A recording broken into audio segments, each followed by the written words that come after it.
자, 여러분, 찬송이 가지고 있는 힘이 얼마나 위대한지 아십니까? 아멘. 참으로 큽니다. 우리가 흔히 찬송하면 생각나는 성경에 두 가지 구절이 있죠. 옥문이 열렸다. 그리고 전쟁에서 이겼다. 그러죠. 찬송과 직접적인 게 찬송 자체가 그런 일을 행할 능력이 있는 건 아니지만 찬양 받으시는 하나님께서는 찬양을 받으심으로 그 일을 행해 주십니다. 아멘. 오늘 하나님께서 찬양을 받으신 줄 믿습니다. 아멘.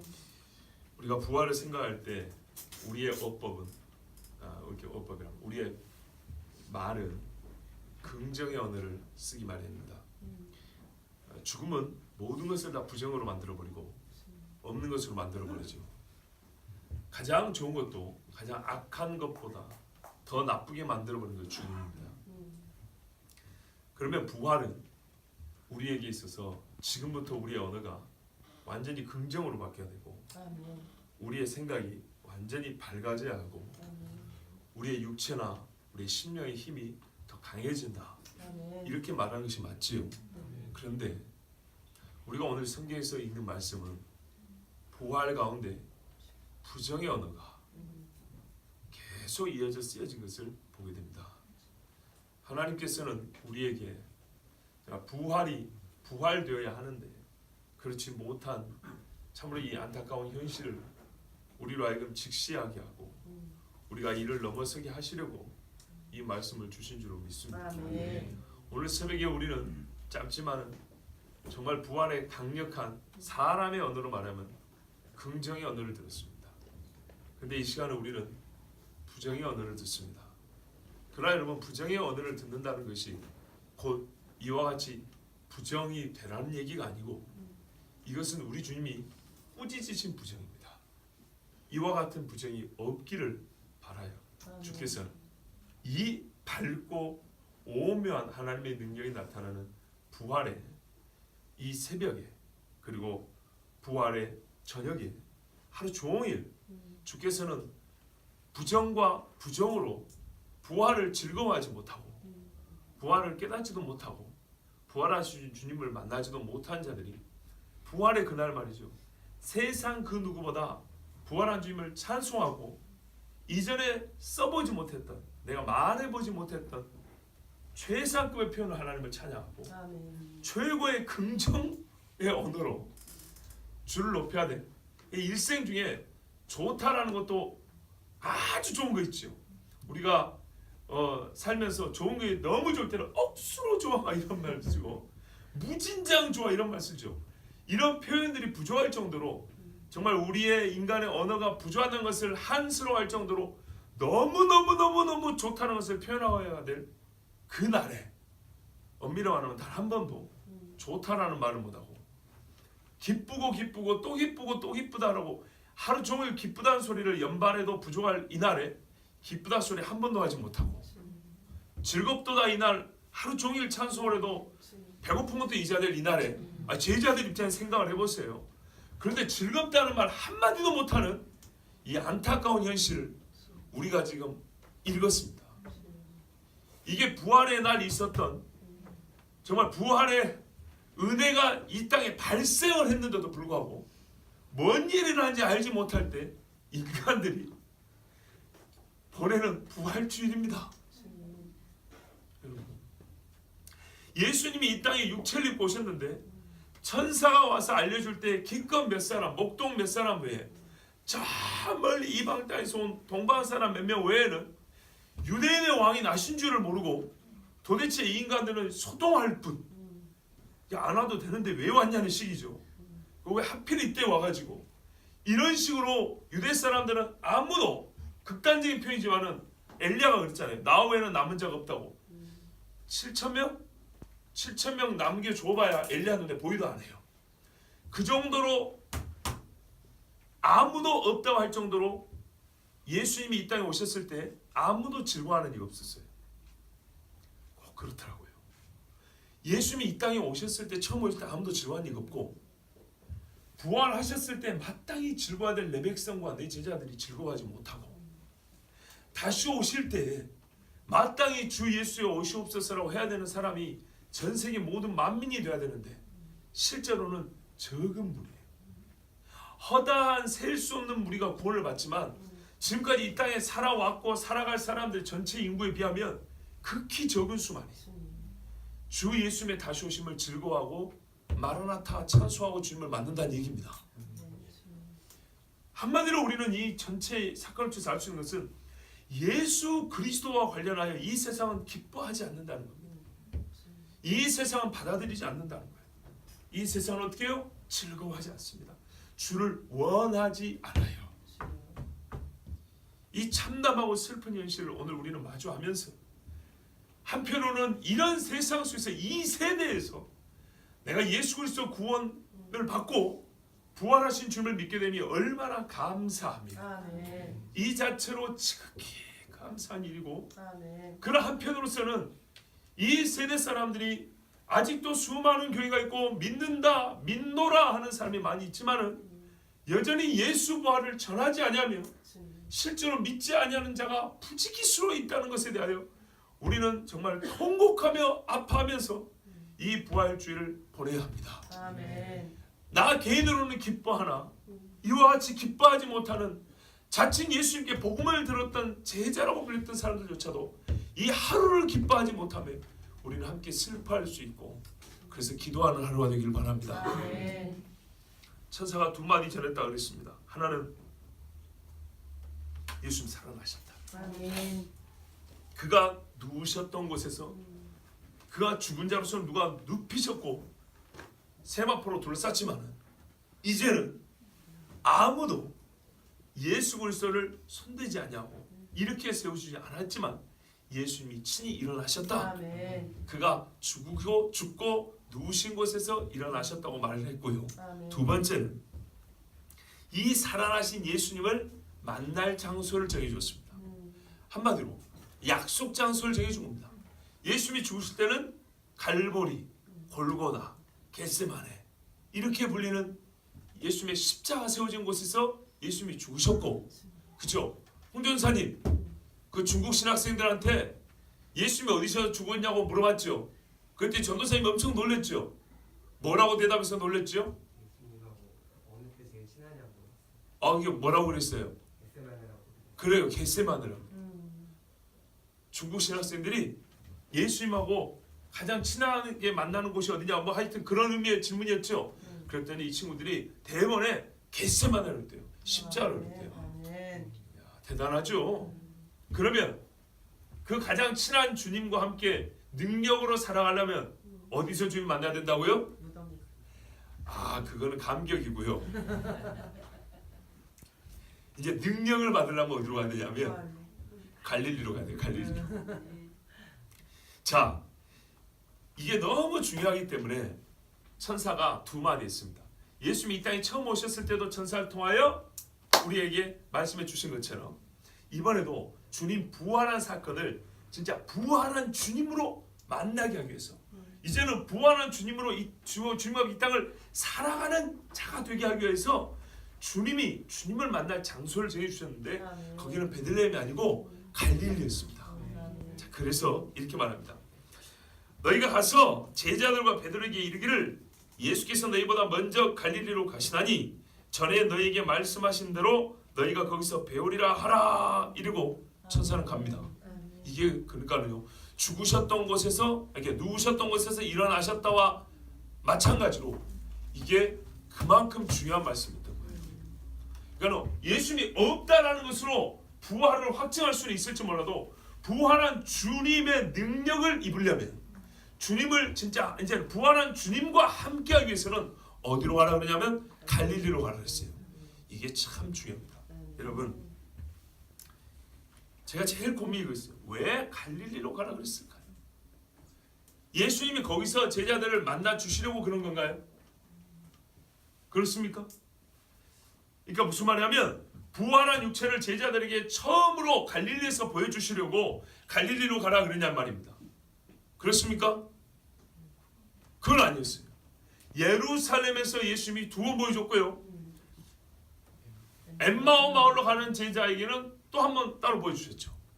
베드로에 따로 보여주셨죠. 그러니까 부활한 육체를 처음 보여줄 장소로 갈릴리를 정한 게 아니었어요. 그리고 또 하나 궁금한 게 있어요. 나중에는 승천하시기 전에 너희는 예루살렘을 떠나지 말라 그럽니다. 아멘. 예루살렘을 떠나지 말고 여기서 성령을 입어라 이렇게 말합니다. 아멘. 그러면 무슨 말이냐면 갈릴리로 갔다가 다시 예루살렘 왔다는 얘기입니다. 예수님이 갈릴리에서 승천하냐? 그것도 아닙니다. 누가복음 보면 어디서 승천합니까?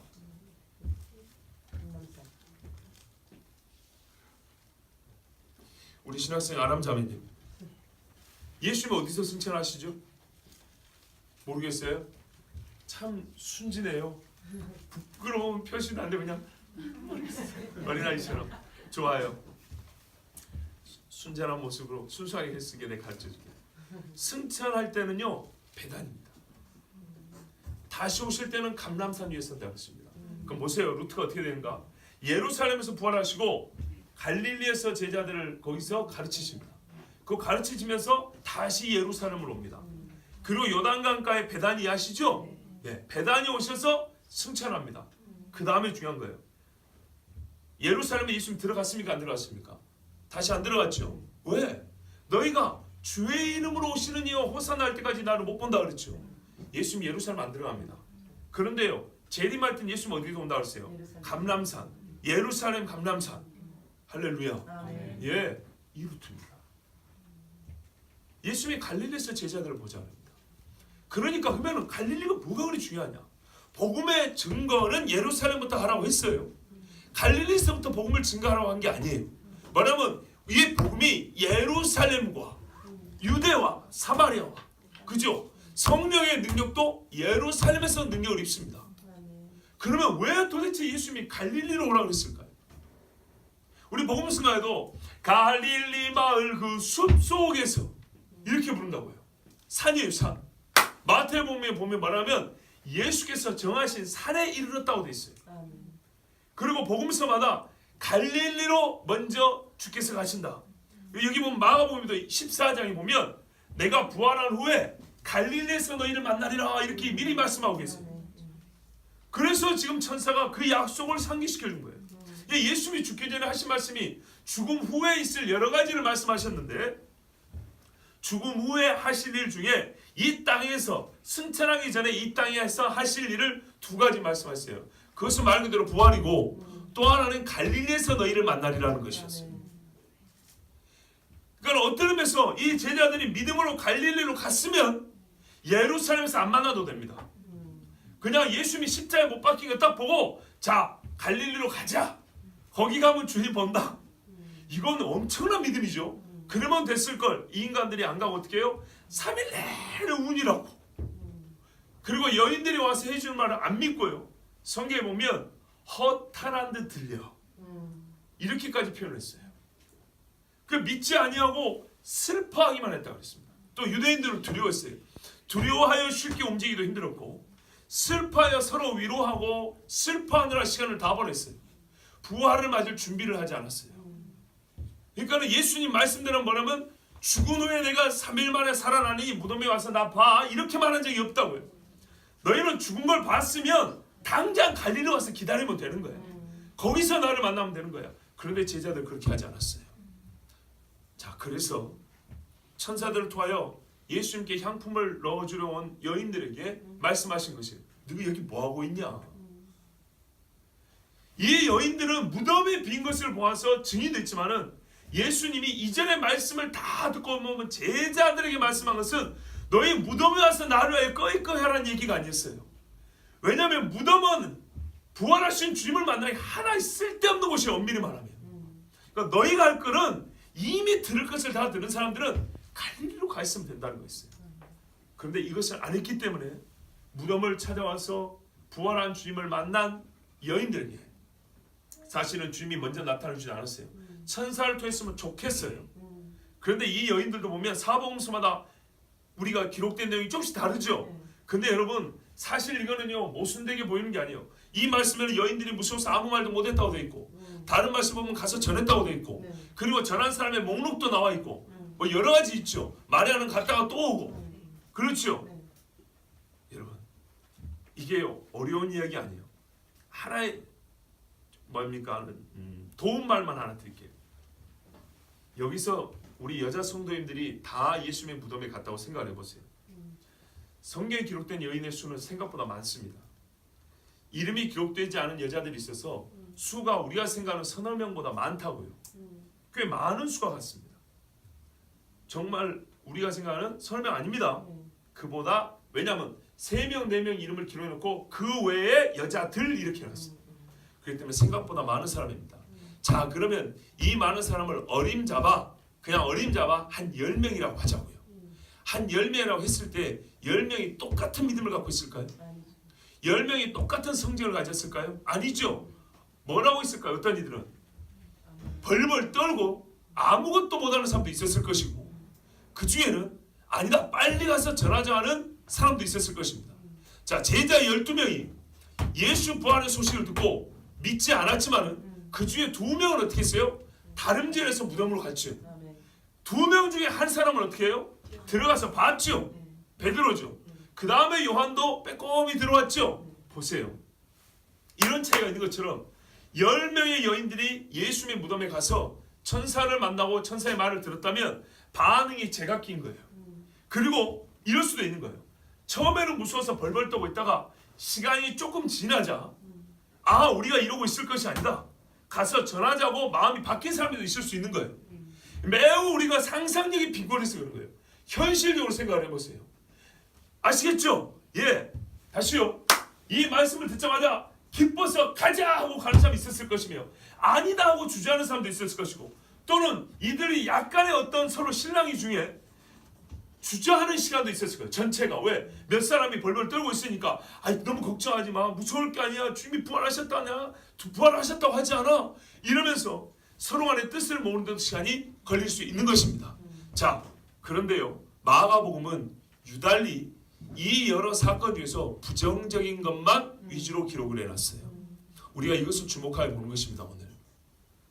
왜 그러냐면 원래는 이와 같은 일이 한 사람도 있어서는 안 되었기 때문입니다. 예수님의 말씀을 들었던 사람들이기 때문에 이래서는 안 되는 것입니다. 이 여인들도 마찬가지였습니다. 갈릴리로부터 따라온 여인들은 성경에 보면 누가복음 9장 같은 데 보면 예수님이 갈릴리에서 예루살렘을 올라갈 때 그 따르는 모든 무리에게 인자가 대제사장과 서기관과 바리새인에 잡혀 죽임을 당하고 3일 만에 살아나리라고 몇 번이고 말씀하셨기 때문에 여인들도 역시 이 말씀을 들어 아는 바고 갈릴리에서 주님을 만나리라는 말씀도 다 알고 있었기 때문에 이제는 이 여인들도 11명의 제자 정도는 아니더라도 충분히 이 말씀을 듣고 갔었어야 하는 것입니다. 자, 이렇게 해서 여인에게 이 말씀을 주셨는데 이제 한번 여러분 생각을 해보십시오. 왜 갈릴리로 가라 했을까요?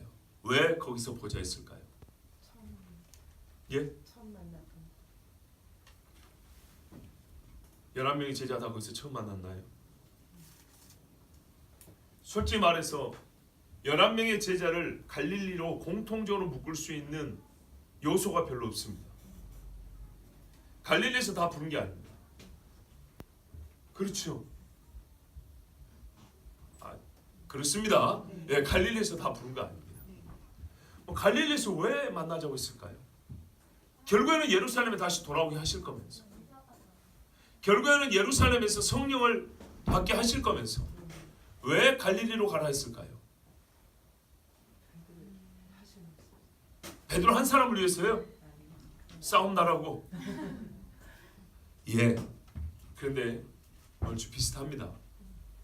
우리는 그 이유가 이것 때문이다라고 기록이 되지 않은 이상 추정할 수밖에 없는데요. 추정도 근거가 있어야 되죠. 가장 확실한 근거는 성경에 갈릴리에서 하신 일을 기록한 것을 보면 됩니다.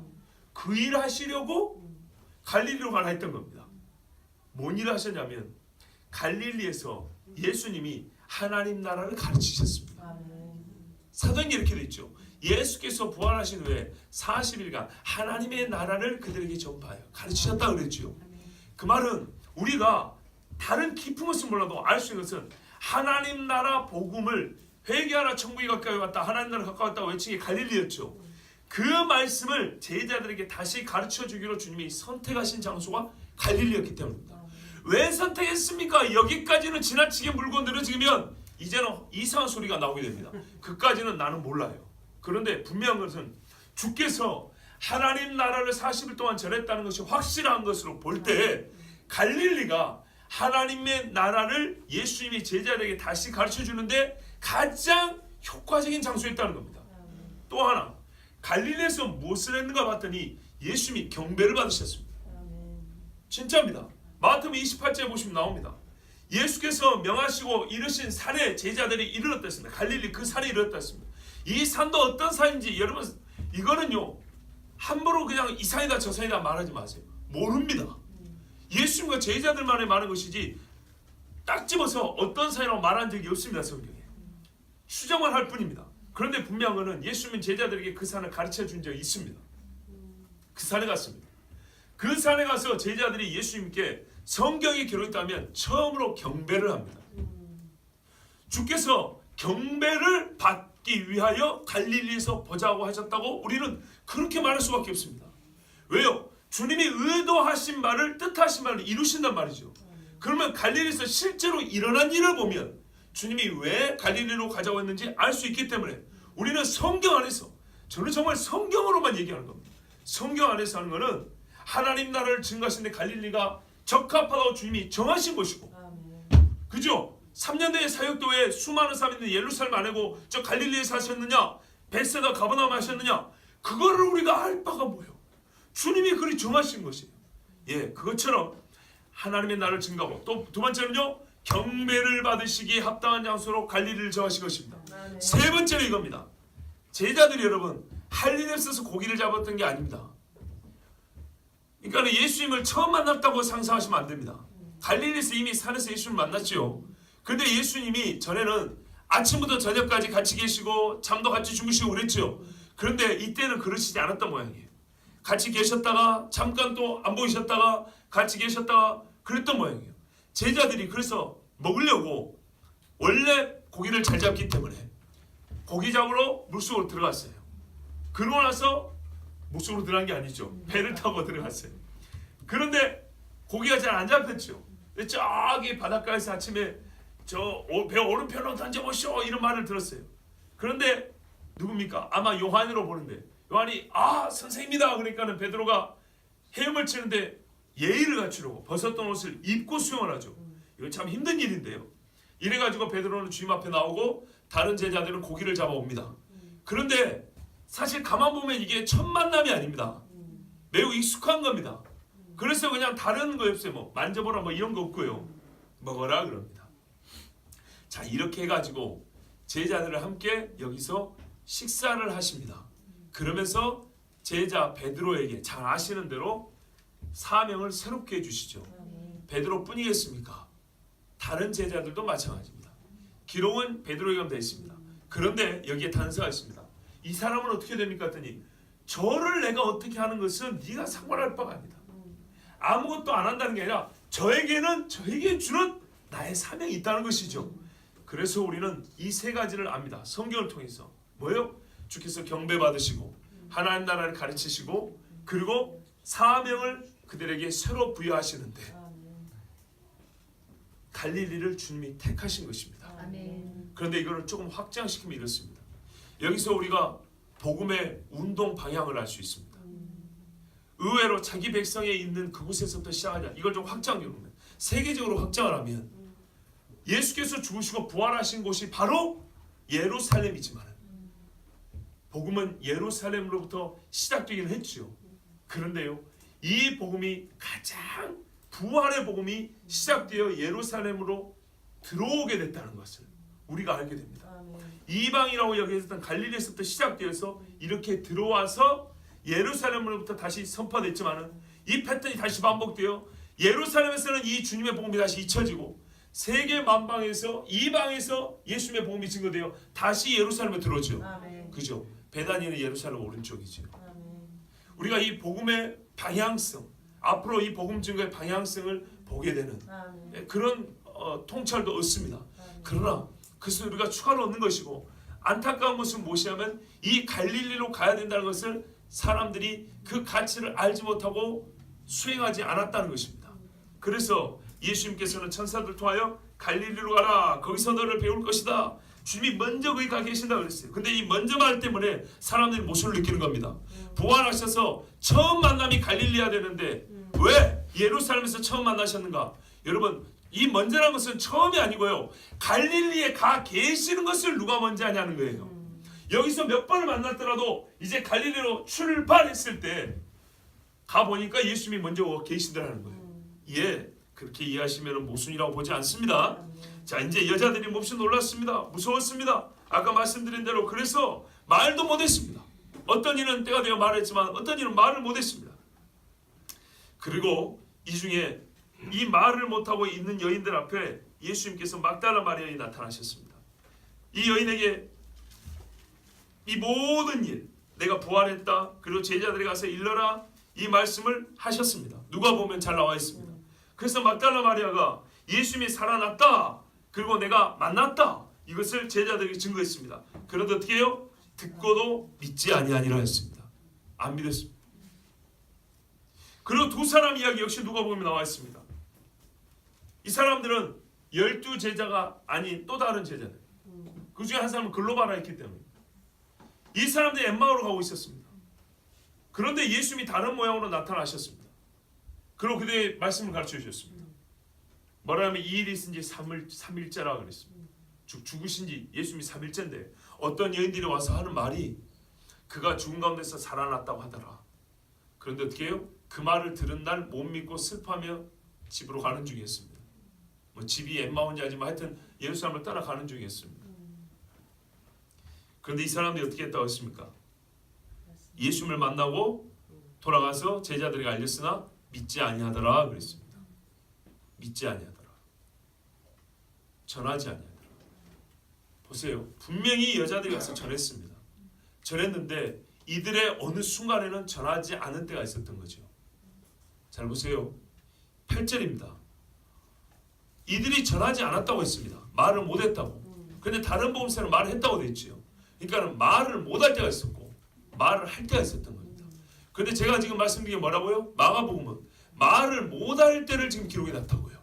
다른 복음서는 말을 해서 이 제자들의 알리는 이야기, 그들이 주님을 직접 만나게 되는 이야기를 했다면 마가복음은 그 중에 믿지 아니하고 말하지 못했던 그 부정적인 측면을 말하자면 이렇게 떼어서 우리에게 기록을 해놨다고요. 14절 보세요. 그 후에 11제자가 음식을 먹을 때 예수께서 그들에게 나타나서 그들의 믿음 없는 것과, 다른 말씀에 어떻게 되어 있습니까? 평강 있으라 이렇게 나오죠. 이게 첫 마디예요. 평강 있으라 한 다음에 너희가 왜 놀라며 의심하느냐, 여기 먹을 것이 있느냐, 이렇게 되어 있죠. 상당히 예수님의 말씀을 직접 화법으로 인용을 하면서 약간의 좀 온화한 분위기를 풍기죠. 근데 마가복음은 그렇지 않아요. 그냥 예수님의 하신 말씀을 부드러운 어법으로 표현하지 않고 하신 일을 그냥 묘사만 해주고 있어요. 마치 신문기사처럼 예수님이 어떻게 해요? 꾸짖었다 이렇게 돼 있어요. 뭘 꾸짖었답니까? 믿음이 없는 것, 마음이 완악한 것.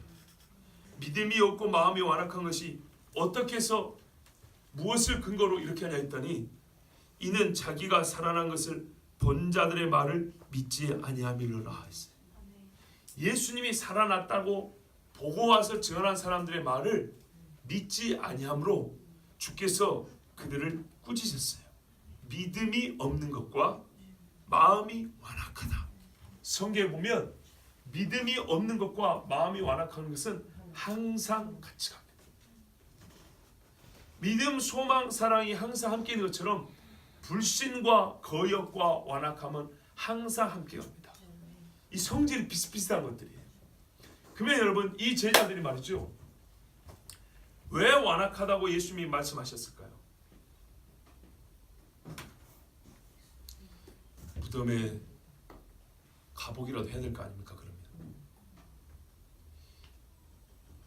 참 성경에서 동일한 패턴을 반복하는 것이 너무 속상하고요, 우리를 보는 것 같아서 또 한편 또 속이 상합니다. 가나안 정탐을 12명 보내놨더니 그 중에 2명이 하는 말이 그곳은 주의 약속대로 젖과 꿀이 흐르는 땅이더라 그랬어요.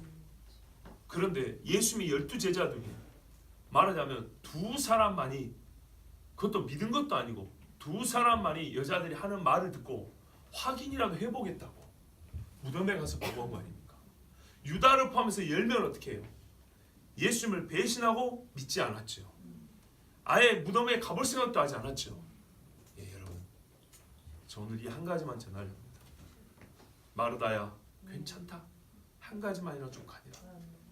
예, 한 가지 전하려고 합니다. 이렇게 소수입니다, 여러분. 지금 이 예수님의 부활 복음은 말이죠. 부활한 주님을 만났다는 소식을 듣고 저 이방에서는요 엄청난 부흥이 일어나고 있습니다. 갈릴리 같은 지역에는 말입니다. 그러니까는 지금 전 세계적으로 갈릴리라고 여겨지는 지역들에는요 부흥이 일어난다고요. 우리가 말하는 이슬람권 나라에서는요, 뭐 이것은 저보다 더 잘하는 분들이 많이 있지만 이제는 공개된 사실 아닙니까? 스탄 지역에서는 엄청난 부흥이 일어나고 있단 말입니다. 수많은 예수 그리스도를 핍박하고 몰랐던, 수천 년 동안 몰랐던 그 지역에서는 정말 갈릴리 같은 이 지역에는 엄청난 부흥이 일어나고 부활한 예수님을 만났다는 말을 듣는 족족 믿는 사람들이 일어나고 교회를 세우고 순교를 가고 하는데, 자칭 선교의 대국에서는요 부활을 믿는 사람의 수가 눈에 띄게 줄어들고 있습니다. 우리 사이에서는 부활을 보았다, 부활한 주님을 만났다는 간증을 들어도 가슴이 뜨거워지지 않는 일이 오래돼 버렸습니다. 냉장고가 되어 버렸습니다. 저 복음을 몰랐던 예루살렘 한참의 이방의 갈릴리 지역들에서는요 수천 년 동안 부활한 주님을 몰랐는데도, 알라는 신으로 섬겨 살았는데도 예수 그리스도가 당신을 위하여 십자가에 죽으셨고 부활하사 당신을 구원하십니다 이 소리를 들으면 막 그날부로 예수를 믿고 돌아오고 목숨을 내놓은 사람들이 일어나는데, 미국이나 유럽이나 우리 한국이나 자칭 서로 1, 2, 3등 가리면서 하나님 우리를 사랑한다고, 우리가 새 예루살렘 같은 존재들이라고 그렇게 난리를 쳤던 교회들에서는, 이제 스스로 제자들이라고 했던 교회들에서는, 제자 양육으로 1, 2등을 다퉜던 국가에서는 이제는 부활한 주님을 만났다고 하는 사람이 적으며, 부활한 주님을 만났다고 서로 간에 외쳐주어도 믿지 아니하고 감격하지 아니하고 냉랭한 가슴으로 매주일, 원래 이 매주일이 부활 아닙니까? 매주일을 부활한 주님을 만나지 못하고 죽은 사람이 많은 거예요. 정말 안타까운 게 뭐냐, 성경의 순서대로 보면 이것들이 갈릴리로 안 가니까 안 믿고, 아니 최소한 정말 최소한 무덤에 와서 그 개켜진 세마포라도 좀 봐야 될 거 아니에요. 그렇죠? 그럴 정신도 없고 여전히 죽었다고 꺼이꺼이하고 두려워하고, 이건 죽음이잖아요. 두려워하기만 하고 슬퍼하기만 하니까 예수님이 나서 준 거예요. 원래는 갈릴리에서 만나야 되는데 여자들의 말을 듣고 갈릴리로 안 가니까 예수님이 와가지고 나타나서 나 살았다고 보여준 거예요. 그러니까 완악하다고 한 거예요. 쉽게 말하면 너희가 세상을 위하여 나의 사자가 되어야 되는데 부활에 관해서는 나의 사자 이 여인들을 먼저 너에게 보내줬지 아니하냐. 그죠? 그런데도 불구하고 안 듣고 가만히 있고, 어떤 놈들은 엠마오 가버리고 갈릴리로 안 가고 딴 데로 가고 있는 거예요 지금. 그러니까 주님이 나타나셔가지고 이 믿음이 없는 놈들아, 이 완악한 놈들하고 우리 주님이 꾸짖으셨어요. 그런 자들이 겨우 어떻게 해요? 갈릴리로 왔는데, 더 안타까운 것은 이 예루살렘에서 주님이 나타나 주시니까 그때서 어떻게 해요? 놀라며 두려워했다고 그랬어요. 그것까지 나 이해해요. 솔직히 죽은 자가 못하고까지 그대로 가진 채로 살아나면 여러분 놀라고 두려워하지 않겠습니까? 근데 그것까지는 이해하는데, 그러면 어떻게 해야 돼요? 더 이상 의심하면 안 되죠. 마태복음이 이렇게 돼 있어요. 11제자가 결국에는 갈릴리로 가는데 그 갈릴리에서 주님을 경배합니다. 경배하는데 그 중에는 의심하는 자들도 있더라. 500의 형제에게 나타났을 때 의심한 게 아니고 11제자 중에 여전히 뭐냐면 아직도라고 돼 있어요. 예루살렘에서 믿지 않는다고 완악한 놈들을 이렇게 꾸짖으면서 너희에게 뭘 가진 게 있냐 할 때 예수님이 떡을 드셨죠. 우리 번역이 어떻게 되는지 뭐냐면은 옛날 번역은 벌집이라고 돼 있어요. 벌집. 그러니까는 역청 같은 걸 역청? 아니죠. 석청 같은 거 이걸 드셨는 모양이에요. 그러니까 떡을 찍어 드셨는 모양이에요. 하여튼 이걸 드신 것을 보고서도 제자들이 갈릴리까지 갔으면서도 여전히 의심하는 자가 있더라. 여기에 우리의 정말 가슴 아픈 장면이 있어요. 뭐라고요? 경배하는데 다 엎드리긴 했는데 마음으로는 의심하는 자들도 있더라 했어요. 그런데 주님 보십시오. 그 의심하는 자들을 다시 사도로 세우시는데 우리 주님이 정하시는 자리가 어디였어요? 갈릴리였어요. 야곱을 이스라엘로 세우는데 약복강이 쓰였어요. 그 12아들을 하나님이 약속의 12지파로 세우는데 가나안 땅이 아니라 애굽으로 불러내셨어요. 그리고 다시 애굽에서 가나안 땅으로 돌이키셨어요. 이스라엘을 훈련시키고 경건한 이스라엘로 세우는데 하나님은 오히려 가장 세속적인 장소, 사람이 생각지 못할 어디요? 애굽을 정하셨어요. 그리고 애굽 중에 고센이라는 한 지역을 정하셨어요. 그것처럼 주님은 정말 사람들이 생각하지 못하던 예루살렘의 교만한 자들이 혹시 자기들의 이름을 섞을까봐 전혀 그들의 이름을 섞을 수 없는 갈릴리로 제자들을 부르셨고, 갈릴리 중에서도 하나님께 우리 주님께서는 아무도 가까이 하지 못할 한 산을 정하셨어요. 오직 나와 너와만이 알고 있고 내가 너를 만났던 그 산을 정하셨어요. 이리하여서 이들을 주님께로 인도하셨습니다. 그러니까요, 이 의심하는 자들을 믿음 있는 제자들로 사도로 세우시기 위하여 우리 주님은 정말 부활하신 주님의 해하실 것을 모두 다 했는데, 이 부활하신 주님을 우리 입장에서 어떻게 해야 됩니까?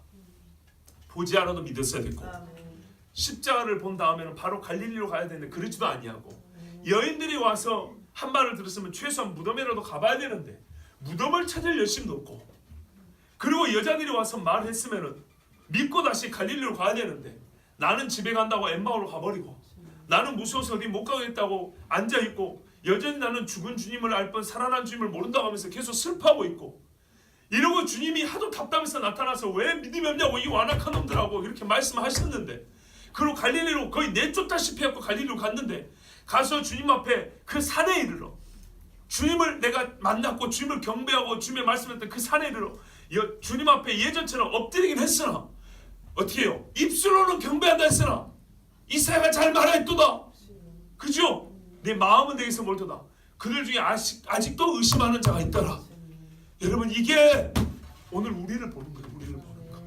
내가 그래서 마음이 아픈 거예요. 계속 의심하고 의심하고 의심하고, 전하지 아니하고 전하지 아니하고 전하지 아니하고. 한편으로는 저 이방인 갈릴리 같은 데서는 부활한 주님을 만났다는 그 한마디에 집을 버리고 떠난 자들이 있으며 목숨을 바치는 자들이 있는데, 자칭 제자요. 제자 훈련을 잘 받았다고 하고, 우리나라가 이제는 미국을 앞질러서 선교라는 나라라고 말하고 있지만은 실상 이 대한민국의 수많은 교회가 너희가 입술로는 나를 존경하나 너희들의 마음은 내게서 멀도다. 실제로 주님 앞에 경배하지만 아직도 부활한 주님을 보면서도 아직도 의심하는 자가 있다 이 말입니다. 아직도 의심하는 자가 많은 이 땅을 보면서 우리가 슬퍼하지 않을 수가 있냐 이 말이죠. 마가복음이 이것을 고발해 주지 않습니까? 한마디로 예수님의 부활도 극소수가 믿었다는 것입니다. 실제입니다, 여러분. 이것이 우리의 실상입니다. 그러므로 우리는 마음 아파야 합니다. 부활의 주님을 만나서 내가 기뻐하며 즐거워하며 뛰면서 동시에 이 복음을 전하지 아니하며 듣지 아니하며, 주님께서 약속한 장소에 참 인간적인 표현이지만 가지를 못하시고 예루살렘에서 두 번이나 나타나셔가지고, 여러분 보세요. 예루살렘에 나타나셨는데 제자들이 안 가요. 며칠 동안요? 8일 동안 안 가요. 아이, 거짓말이 아니요. 8일 지난 후에 도마가 이 자리에 있었는데, 그때는 처음 만나서 도마가 없었다 그랬잖아요. 도마가 있을 때 주님이 또 와요. 그래서 보여주죠. 그리고 갈릴리 간다고요. 갈릴리 가는데 시간이 최소 8일 열흘 걸렸단 말이에요. 무슨 말씀인지 아시겠죠? 안 믿어도 이렇게 안 믿을 수 있나요? 여러분, 명색이 제자가 예수님이 몇 번을 나타나셔서 말씀하셔도 8일 이상 동안에 갈릴리로 못 가는 이런 불신의 그 자리를 가지고 있었다면, 우리 역시 실제로 내가 부활한 주님을 얼마나 믿고 있는지, 부활한 주님의 명령을 얼마나 순종하고 있는지 반드시 자기를 돌아봐야 됩니다. 아멘. 우리는 생각보다 믿음이 강하지 않습니다. 우리는 수시로 믿음이 떨어집니다. 그래서 수시로 누군가의 입술을 통해서 부활한 주님의 이야기를 자주 들어야 합니다. 아멘. 부활주일뿐만 아니라 삶의 간증으로 들어야 됩니다. 맞습니다. 우리 입술에는 간증이 있어야 합니다. 아멘. 저번에 최 집사의 간증이 있었고 우리 김재환 전사의 간증이 있었죠. 제가 중국 갔다 와서 들었어요. 김재환 전사님 간증에 은혜 받았다고. 물론 뭐 100%라고 말하는 건 아니지만 들었다 간증을 듣고 은혜 받았다는 말을 들었어요. 저도 중국 선교 보고를 해야 되는데 길게 하지는 않습니다. 딱 한마디만 드리겠습니다. 하나님께서 신실하시게 역사하셨고요. 때에 맞춰서 보내주셨습니다. 그 중에 한 가지는 이것이었습니다. 죽은 나를 살리신 하나님을 간증했습니다. 아멘. 정말 죄인 나를 구원하신 하나님을 전하였습니다. 그랬더니 정말 다른 말씀을 전한 것보다 저로서는 다른 말씀을 전한 것보다 그때의 영혼들이 살아난 걸 봤습니다. 이 친구들이 신입생도 반이고 그래가지고 어린애들이었어요. 중국의 어른들은 신앙생활이 확실히 뜨겁고 훌륭합니다. 성경도 엄청 잘합니다. 근데 이 어린애들은요 염려가 됩니다. 하나님 말씀 잘 모르는 애들 많고요. 기도할 줄도 모르는 애들도 많고요. 찬양할 줄도 모르는 애들도 많았습니다. 정말 거의 뭐 잠자기 직전의 모습이었습니다. 그런데 하나님께서 은혜로 나를 살리셨다는 이 이야기를 듣고 이 아이들의 찬송이 달라지고 기도가 달라지는 걸 경험했습니다. 사실 그 외의 가르침들은 바로 여기에 기댄 것입니다. 나를 구원하신 하나님의 이야기에 기대어서 전한 것이고 만약에 이 이야기에 기대지 아니하였으면 나의 전한 말은 그냥 허공에 날리는 겨와 같았을 것입니다. 그런데 주 예수께서 죄인인 나를 구원하신 그 은혜야말로 그들에게 주님을 향한 뜨거운 불을 태울 수 있는, 불을 살릴 수 있는 정말 불씨가 되었던 것입니다. 맞습니다. 예수님께서 나를 위하여 해주셨던 일, 부활하신 주님을 나를 죽음 가운데서 살려주셨던 이 일을 증거하는 일을 멈추면 교회는 죽습니다.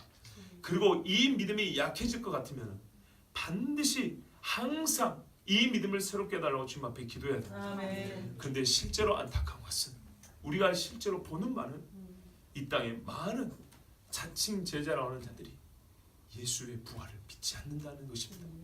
이것은 성경이 오늘 우리에게 고발하고 있는 현재 우리의 모습입니다. 그리고 부활한 주님을 만나놓고도 8일 동안 갈릴리로 안 갑니다. 8일 동안 우리의 사명의 자리로 안 갑니다. 8일 동안 우리가 주님 앞에 분부를 받는 게 뭐냐면요, 부활한 주님을 만났는데 부활한 주님이 우리에게 하실 말씀이 있다는 거예요. 근데 그 하실 말씀을 듣고자 하지 않고 우리에게 주실 사명을 받고자 그 자리까지 나가지 않습니다. 늘 어린아이로 그냥 그 자리에 가만히 머물러 있는 이런 모습을 볼 때 우리가 이 부활 주일날 주님의 꾸짖음을 들어야 된다고 저는 생각합니다. 마음이 완악하고 믿음이 없는 자들아, 믿음이 없고 완악한 자들아, 너희가 언제까지 나를 보았다는 자들의 말을 믿지 않을 것이냐? 너희가 언제까지 이 예루살렘에 머물러 있을 것이냐? 우리는 갈릴리로 가야 됩니다. 아멘. 그리고 이것을 세계적으로 확장했을 때 저 이스라엘 유대 땅 사람들은 이 갈릴리로부터 다시 사명을 받고 부활하신 주님을 만나고 예루살렘으로 오는 자들을 만나게 될 것입니다. 아멘. 그날 그때 우리가 다시 오실 주님을 만날 줄 믿습니다. 아멘. 기도하겠습니다. 하나님 아버지 감사합니다.